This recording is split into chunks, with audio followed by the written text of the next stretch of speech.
vamos pedir ao Senhor, hoje vamos meditar sobre a consciência missionária de Paulo.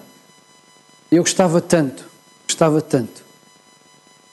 de poder transmitir um bocadinho daquilo que eu senti ontem ao ler este texto. Um bocadinho. Por isso vamos pedir ao Senhor Deus que nos abençoe. Senhor Deus, queremos orar pela nossa igreja, Senhor. Pela igreja que somos. Hoje alguns irmãos não estão cá. Tu os possas abençoar. Abençoa o pastor Valdemar lá em Évora. Abençoa aqueles que não puderam vir por motivo de doença, Senhor. Queremos lembrar o irmão Orlando Silva, o seu aniversário, Senhor, que Tu abençoes naquele lar onde ele está, Senhor. Tu abençoes a Patrícia, Senhor, que não pode estar aqui porque a gravidez está em risco, Senhor. Tu sejas com ela, sejas com o António, Senhor. Ser com cada família aqui presente, Senhor. Ajuda-nos a estar diante de Ti com reverência, com fé. Ajuda-nos a ouvir a Tua palavra, Senhor Deus. A obedecê-la, a vivê-la, a transbordar, Senhor, do Teu Santo Espírito. Agora, Senhor, nós queremos ouvir a Tua voz, queremos que o Teu Santo Espírito fale ao nosso coração. Queremos nos render a Ti, Senhor. Por isso, vem e fala, em nome de Jesus Cristo. Amém. Segundo aos Coríntios, capítulo 5, hoje vou usar uma versão que habitualmente não uso e a maior parte dos irmãos não tem. Talvez o público mais novo tenha. Por isso vai ser projetado, mas os irmãos poderão ir confirmando com a versão que habitualmente usam. A versão que eu vou usar é a Bíblia para Todos. Achei que o texto estava muito explícito e muito compreensível nesta versão de português de Portugal, de português corrente. Como disse há pouco, vamos falar um bocadinho sobre Paulo, sobre o fervor de Paulo. Há quem diga que Paulo foi o maior dos cristãos. Há quem diga que foi o maior dos missionários. Mas também há quem diga que ele foi um lunático completo. Há quem diga que ele foi um fundamentalista religioso, um beato inigualável.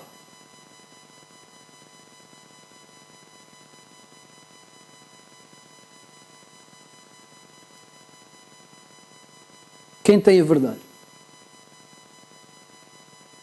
Paulo escreve à igreja de Corinto. A igreja de Corinto estava a passar por problemas sérios. Então ele escreve 2 cartas.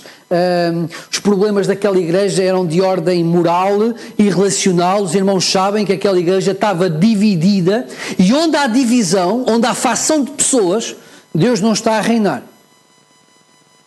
E aquela igreja, de facto, estava com um problema sério ao nível dos relacionamentos, ao nível da moralidade, e Paulo escreve uma primeira carta.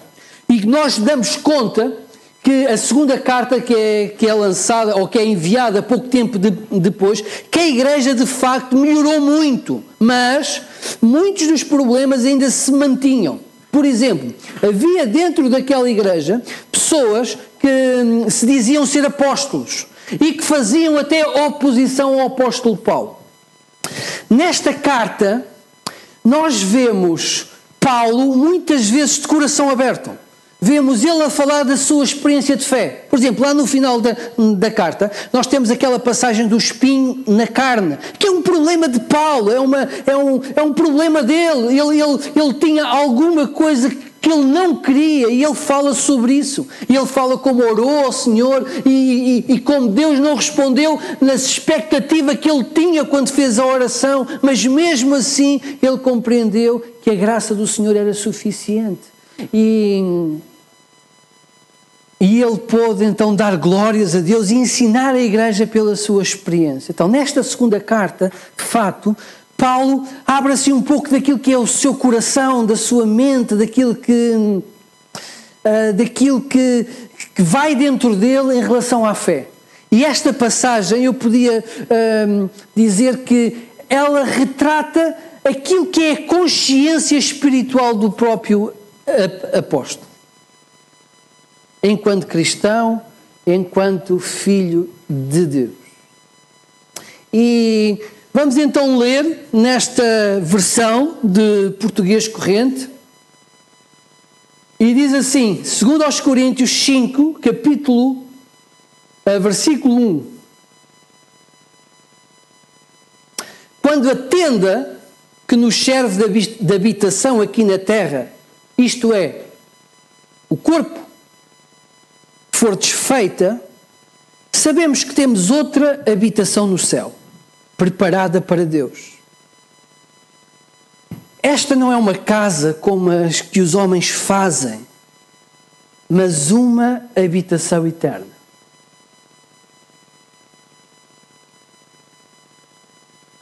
Consciência eterna de Paulo. A consciência da eternidade. A perspectiva da eternidade do apóstolo. Versículo 2. Por isso, suspiramos pelo momento em que havemos de estar dentro da nossa habitação do céu. Dentro dela, já não nos vamos sentir como despidos. Os que estamos ainda na nossa tenda terrestre, ou seja, no nosso corpo, suspiramos profundamente também, não porque queiramos ser despojados dela, mas porque preferíamos ter a outra habitação, sem deixar esta, para que a nossa mortalidade fosse absorvida pela vida. Paulo está a dizer assim, olha, eu não desejo morrer, eu quero ser transformado.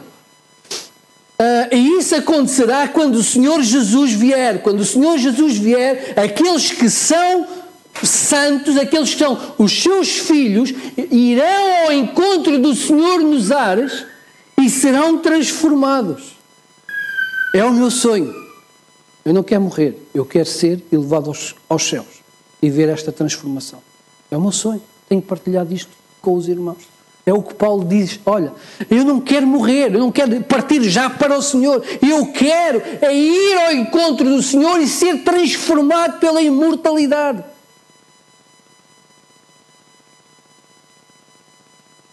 Deus, versículo 5, é que nos destinou para estas coisas e nos deu o seu Espírito como garantia. Por isso, andamos cheios de coragem, sabendo que enquanto estamos no corpo, vivemos exilados da presença do Senhor. Caminhamos à luz da fé e não do que se vê. Quanto a nós, sentimos cheios de coragem e pensamos que seria melhor sermos exilados deste corpo e estarmos na presença do Senhor. Contudo, quer estejamos na presença do Senhor, quer vivamos exilados dele, reparem, o que nos interessa é agradar a Deus. Pois todos nós temos de comparecer diante do tribunal de Cristo para cada um receber segundo aquilo que fez, de bem e de mal, enquanto vivia aqui na terra. O apóstolo tinha noção clara que a vida é eterna. Tinha noção que vivemos na terra por um curto período de tempo, um piscar de olhos. Ele chega mesmo a dizer neste texto que ele suspira, ele deseja, ele quer muito fazer parte ou estar naquela habitação do céu que Jesus foi preparar. Para o apóstolo, é muito interessante isto, irmãos, porque para o apóstolo, o céu não era aquela bênção longínqua lá no final da vida. O céu não era aquela bênção longínqua lá no final da vida. Era uma realidade que ele suspirava a cada dia. Estar na presença de Deus, para Paulo, era um desejo constante. Ele vivia pensando no encontro com o Senhor. E como essa vida no Senhor seria maravilhosa. Ele não deseja morrer, mas ele tem expectativa de ser transformado e ir para o Senhor. Vejam o versículo 8. Quanto a nós, sentimos cheios de coragem e pensamos que seria melhor sermos exilados deste corpo e estarmos na presença do Senhor. Mas o mais importante para o apóstolo era poder agradar ao Senhor. Este era o alvo da vida de Paulo. Paulo vivia para agradar ao Senhor. A vida de Paulo estava então centrada na glória de Deus. Acima de tudo, ele queria que o Senhor sentisse prazer com a sua vida. E dentro desta expectativa do céu, ele tinha a clara noção também de que um dia estaremos diante de algo que muitas vezes não pensamos, que é o tribunal de Cristo. E a Bíblia fala sobre ele. Fala que estaremos diante do trono branco de Deus. E o apóstolo sabia que este dia chegaria, que era logo ali, e que um dia estaria diante do Rei dos Reis, do Senhor dos Senhores, ajoelhado a prestar contas da sua vida. E isto era real a cada dia.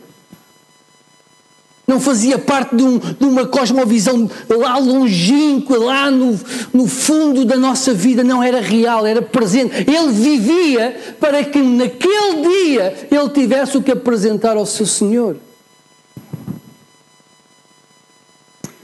Às vezes fica a pensar neste tribunal e neste dia em que os homens deram contas ao Senhor.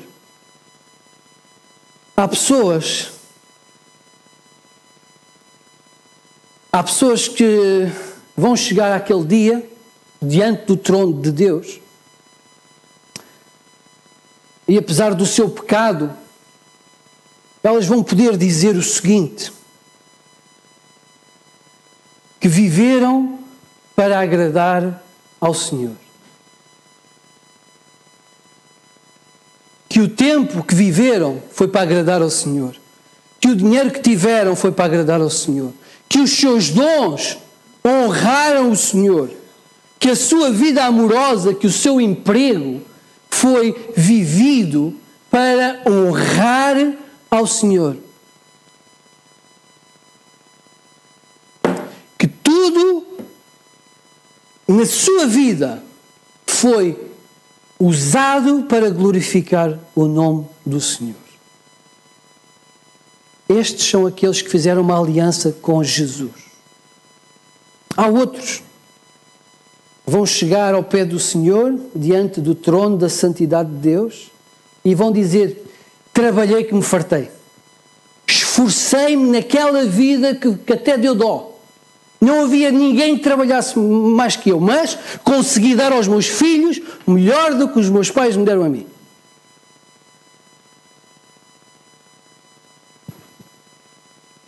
Mas estes, apesar de terem feito muita coisa bem, vão ter que reconhecer diante do Senhor que o deixaram como uma segunda escolha. E têm que assumir que não viveram para agradar a Deus. Também há outros ainda que chegarão, imaginem, o terror de chegar perto do Santo dos Santos, do Senhor dos Senhores, com a sua glória ofuscante, dobrarem-se de joelhos e dizerem assim: olha, disseram-me que tu não existias. Eu não quis saber, porque era loucura naquela vida de acreditar em Deus, Criador.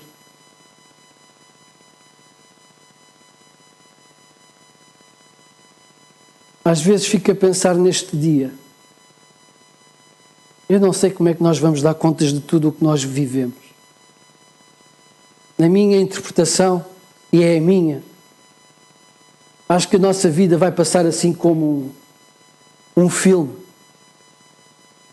em que nós vamos observar a perspectiva de Deus, de tudo o que nós fizemos, de tudo o que nós pensamos, de tudo o que nós sentimos. E seremos completamente descortinados pela santidade perfeita de Deus. Ali diante do trono branco, do trono santo de Deus, em qualquer um dos homens, mesmo o grande apóstolo Paulo, se sentirá imundo, a não ser que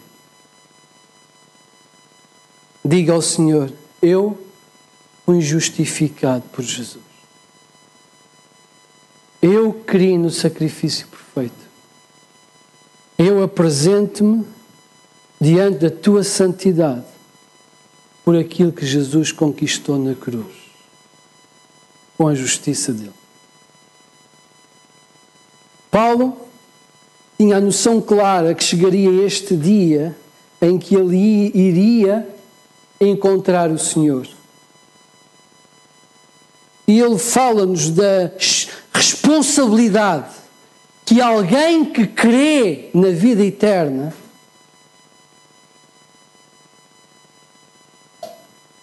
tem. Versículo 11.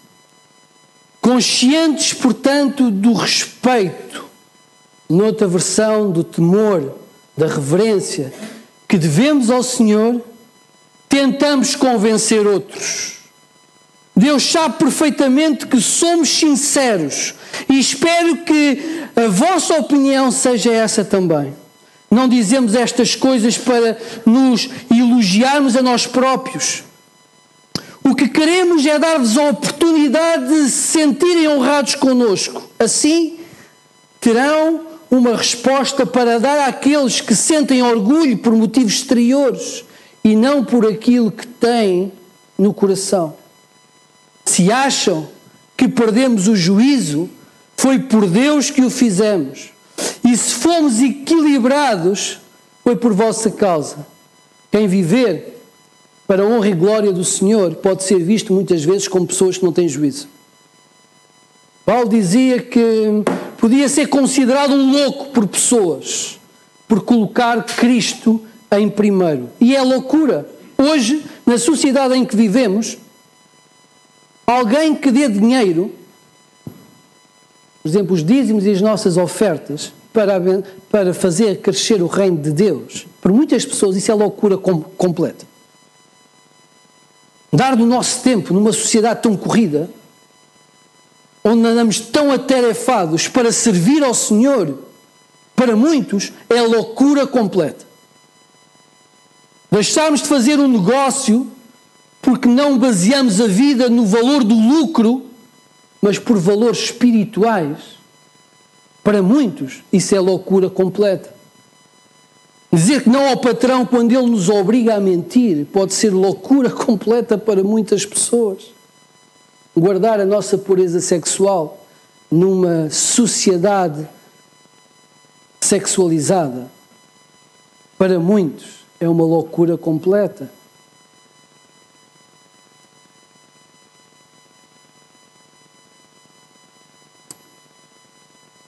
Viver afirmando que amamos o Senhor acima de tudo e de todos e querendo amar o nosso próximo como a nós mesmos, numa cultura altamente egocêntrica, pode ser loucura para muitos.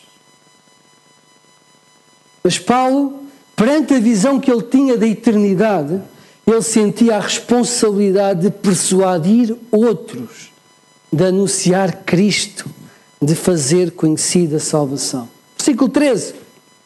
Se acham que perdemos o juízo, foi por Deus que o fizemos. Se fomos equilibrados, foi por vossa causa, para a edificação da igreja e de todos os que creram.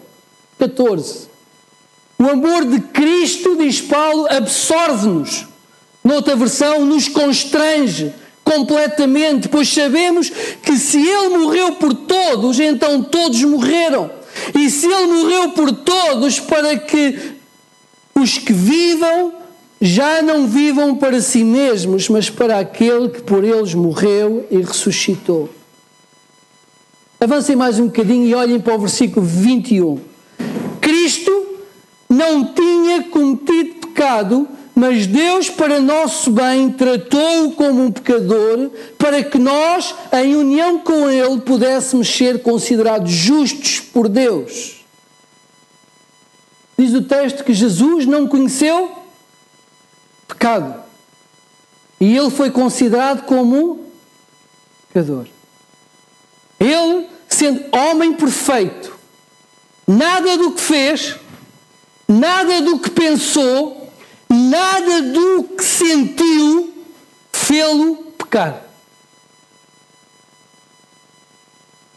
Ele amou o Senhor Deus de todo o seu coração, com toda a sua alma, com todas as forças e com todo o seu entendimento. Ele amou ao próximo como a si mesmo. E em todos os momentos da vida, em todos os segundos da sua vida, Ele foi perfeito e Ele não falhou jamais. E diz-nos as Escrituras que Ele foi tentado em tudo como nós, sem cair em pecado. O seu amor levou-o à cruz para ser culpado, para ser considerado culpado por todos os pecados. E para pagar o preço do pecado dos homens. Os meus e os seus pecados estavam sobre Cristo. Imaginem só isto, irmãos.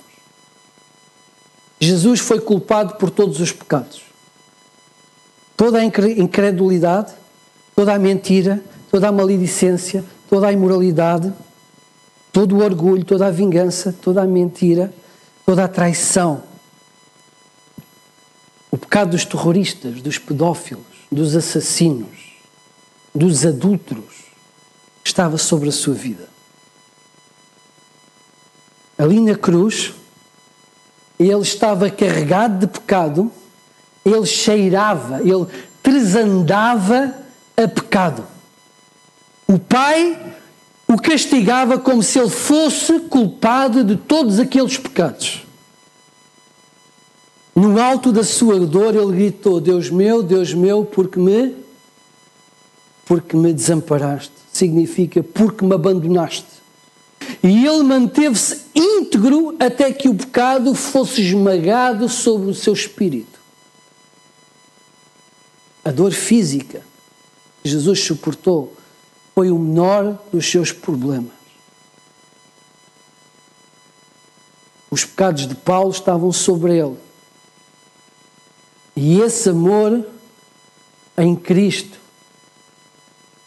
constrangia Paulo, absorvia-o por completo.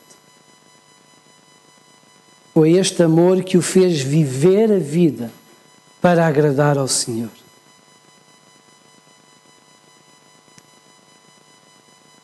E este amor de Cristo mudou a visão que ele tinha das pessoas. Antes, um terrorista que entrava pela casa das pessoas e que as levava até à morte e morte por apedrejamento. Agora, ele corria mundo para pregar as boas novas da salvação. Versículo 16 diz: assim de agora em diante já não queremos julgar ninguém por critérios humanos, ainda que noutro tempo tenhamos pensado desta forma sobre Cristo, agora já não o fazemos.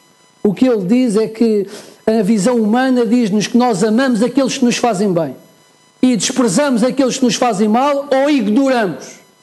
Para o apóstolo, para aquele que é nascido de Cristo, todas as pessoas são vistas na perspectiva de Deus. E todo o pecador pode ser salvo se invocar o nome de Jesus Cristo.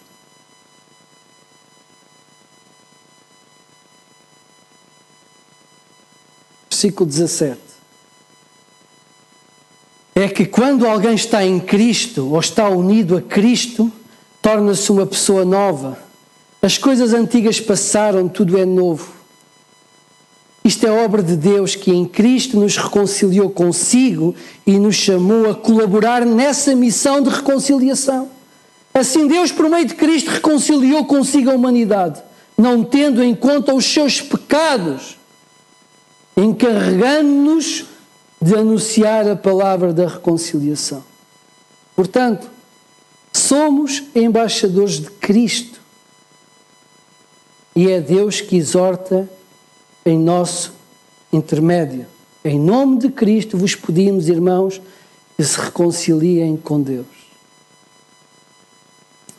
Todo cristão é um embaixador. Eu ontem, quando meditava nesta passagem, eu tive que chorar diante do meu Deus. Porque eu dou muitas graças pela salvação. Mas a verdade é que para eu ser salvo e para o irmão ser salvo, Jesus teve que penar muito para que isso acontecesse. Às vezes damos foco à graça de Deus, à maravilha de recebermos o amor de Deus. E devemos fazê-lo. Mas também é verdade, para nós nos apresentarmos diante daquele trono de santidade e dizer que estamos justificados em nome dele, ele teve que pagar o preço disso. Um cristão, como Paulo, tinha a clara noção do sacrifício de Jesus. Tinha a clara noção da vida eterna. E que sem Cristo as pessoas estão condenadas ao inferno eterno. E esse amor que o encheu de graça, de salvação, e que o fazia experimentar diariamente a presença de Deus na sua vida, levava-o, constrangiu de tal maneira que a vida dele só fazia sentido para agradar a Deus. E que a missão dele na terra era falar a todos aqueles, era persuadir os homens, fossem gregos ou bárbaros. A missão de Paulo era, de facto, contar da salvação às pessoas, porque ele sabia o que iria acontecer no final dos tempos. E nós também sabemos. E nós também sabemos. A grande questão é como é que isso mexe com a nossa vida. Como é que mexe com a nossa vida? Será que pensando no tribunal de Cristo faz sentido o que nós andamos a fazer? Como nós andamos a gastar o nosso dinheiro, o nosso tempo, os nossos dons? Faz sentido a nossa vida perante o tribunal de Cristo? Faz sentido a timidez?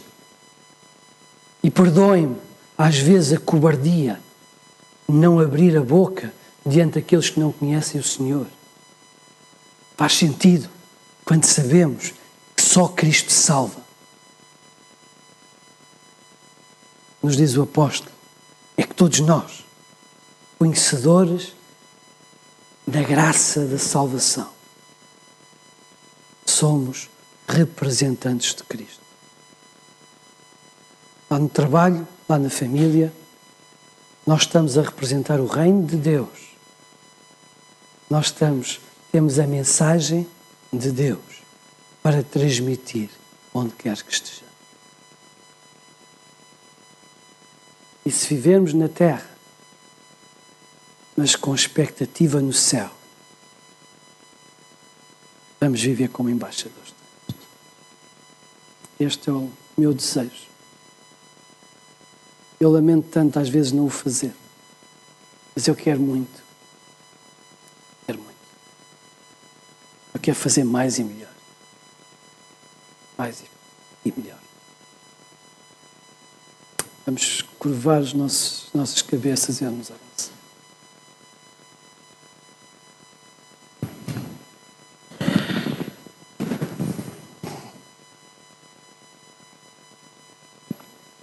Agradecemos-te, Senhor, porque naquela cruz tu foste culpado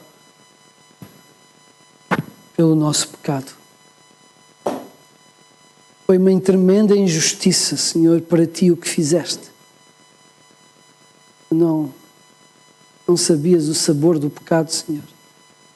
Jamais falhaste. E foste conspurcado com a nossa miséria, com os nossos erros, com a nossa rebeldia de Deus. Mas fizeste-o por amor. Eu quero agradecer-te tanto isso, Senhor. Eu quero agradecer-te tanto a salvação. Eu quero agradecer-te tanto o que fizeste naquela cruz. Obrigado, Senhor, porque não desististe e foste até ao fim e clamaste vitória, ainda cravado naquela cruz. E obrigado porque a morte não te venceu, Senhor. E obrigado porque temos vida eterna em Ti, Senhor. Senhor, faz crescer em nós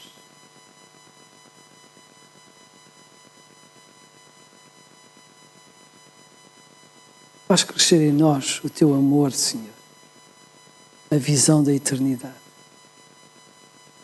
E usa-nos como Tu queres usar, como representantes Teus, neste mundo caído, que pensa que sabe tudo, mas que não sabe nada. Usa-nos, Senhor, como igreja, para a Tua honra, para a Tua glória. Pois nós oramos em nome do Cristo, o Senhor.